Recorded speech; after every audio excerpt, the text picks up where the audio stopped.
আসসালামু আলাইকুম রহমতুল্লাহি ওয়া বারাকাতুহু। আশা করি সবাই ভালো আছেন, সুস্থ আছেন এবং সেফ আছেন। তো আমার এভরি নতুন নতুন কিছু প্রবলেম নিয়ে অবশ্য সবসময় নতুন যে প্রবলেমগুলো হয় আমি ফিল করি ওগুলো নিয়ে মাঝে মাঝে ভিডিও আপলোড করার চেষ্টা করি। তো আজকে যে প্রবলেমটা হয়েছে সেটা হচ্ছে যে মানে খুবই ডিসঅ্যাপয়েন্টিং এই জিনিসটা। সেটা হচ্ছে যে মানে যারা যারা এই মানে লিটারালি বাজ মানে যে লাভবার্ড, তার পরবর্তীতে হচ্ছে কোকাটেল, এগুলো যারা যারা পালে না তারা এই ফিলটা সবচেয়ে বেশি লাগে। সেটা হচ্ছে যে এই দেখেন আমি এই বক্সটা হচ্ছে আমি কিনে আনছি প্রায় 500 টাকার মতো নিছে।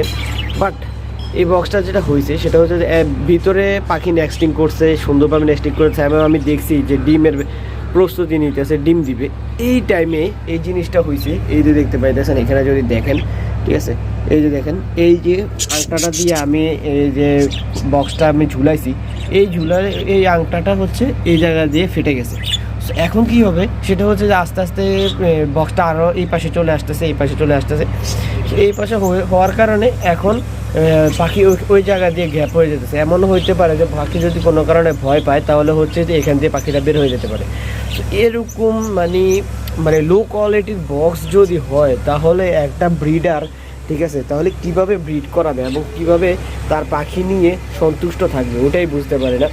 কেন মানে কোনো রকম একটা বক্স বানিয়ে ব্রিডিং বক্স বানিয়ে দিয়ে দিলাম তাহলেই হলো, বিক্রি করে দিলাম তাহলেই হলো। এরকম বক্স যদি বিক্রি করা হয় বাজারে এবং তাহলে তো মানে কি বলবো, ওই ব্রিডিং বক্সের উপরে তো খুবই রাগ উঠে। সত্যি কথা, যারা বিক্রি করতেছে এবং যারা তৈরি করতেছে এই জিনিসগুলো শুধু সৌন্দর্যের জন্য কার্ডবোর্ড দিয়ে আপনি বানাইতেছেন, কিন্তু প্রপার একটা কোকাটেলের বক্স যে সুন্দর হয়, প্রপার একটা কোকাটেলের বক্স যেরকম হয় ওইরকম কোনো কিছুই আপনি বানাচ্ছেন না, তাহলে আমি কীভাবে আপনার কাছ থেকে বিশ্বাস করব? ঠিক আছে না? তো এই জিনিসটা হচ্ছে আমার সাথে এখন এটা সমাধান পাইতেছি না। এখন কোনো রকম আমি যেটা করছি সেটা হচ্ছে যে এখান থেকে নিচে দিয়ে আইন না, এই জায়গায় হচ্ছে আমি একটা সুতা বাঁধ দিয়ে দিছি।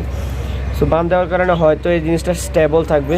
এখন একটা জিনিস প্রবলেম হবে সেটা হচ্ছে যে আমি কোনোভাবে চেক করতে পারবো না, কারণ আমার হচ্ছে এখানে হচ্ছে দরজাটা, এই যে দেখতে পেতেছেন দরজাটা, তো এই জিনিসটা আমি চেক করতে পারবো না যে কীভাবে আমি হচ্ছে ব্রিডিং বক্সটা হচ্ছে ভিতরে কী অবস্থা না অবস্থা, বাচ্চা ডিম দিছে কিনা, বাচ্চা ফুটতেছে কিনা। তো এটা বারবার চেক করার জন্য আমার এই সুতাটা খুলতে হবে। সো এইটাই হচ্ছে খুবই ডিসঅ্যাপয়েন্টিং, ঠিক আছে। তো আমি চিন্তা করছি যে সামনে থেকে আমি অর্ডার করে মানে হচ্ছে নিজে দেখে কাঠমিস্ত্রির সাথে কথা বলে তারপরে বলতে হচ্ছে ব্রিডিং বক্স বানানোর চেষ্টা করবো। তো ব্রিডিং বক্স বানাবো এবং ব্রিডিং বক্স আশা করি যে সুন্দরভাবে প্রপারভাবে আমি হচ্ছে ব্রিডিং বক্স বানাবো ইনশাল্লাহ।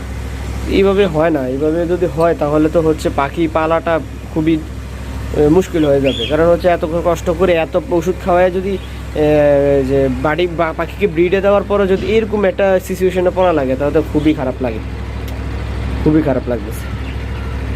আল্লাহ হাফেজ ভাই।